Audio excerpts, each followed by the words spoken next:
దేశంలోని అతిపెద్ద railway station గా నిర్మాణం జరగబోతున్న అమరావతి రైల్వే స్టేషన్ లో 4 టెర్మినల్స్ నిర్మించబోతున్నారు. ప్రస్తుతం మనకు సికింద్రాబాద్, హైదరాబాద్, కాచిగూడ, చర్లపల్లి ఎలా అయితే టెర్మినల్స్ గా ఉన్నాయో అలాగే అవి కూడా ఉంటాయి. కాకపోతే ఇక్కడ ఒక టెర్మినల్ నుంచి మరో టెర్మినల్ కు చేరుకోవాలంటే అత్యంత ప్రయాసతో కూడుకుని ఉంటుంది. చర్లపల్లి అయితే ఇంకా దారుణంగా ఉంటుంది. ప్రత్యేక రైళ్లన్నీ ఇక్కడి నుంచే బయలుదేరడంతో ప్రయాణికులకు చర్లపల్లి చేరుకోవాలంటే చుక్కలు కనపడుతున్నాయని చెప్పవచ్చు. అమరావతి రైల్వే స్టేషన్ లో అలా కాకుండా 4 టెర్మినల్స్ పక్కపక్కనే ఉంటాయి.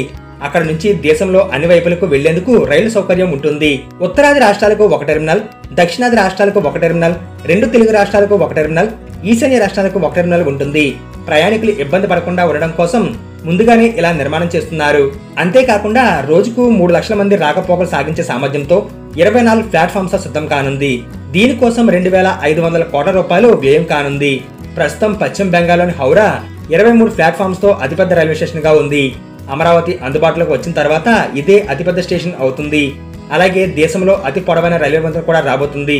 3.2 కిలోమీటర్ల పొడవున కృష్ణానదిపై వంతెన రాబోతుంది.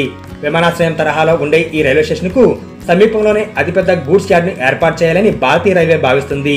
ఒక ప్లాట్ఫామ్ నుంచి మరో ప్లాట్ఫామ్ కు చేరుకునేందుకు ఎస్కలేటర్లు, లిఫ్టులతో పాటు అత్యాధునిక సౌకర్యాలు కల్పించనున్నారు.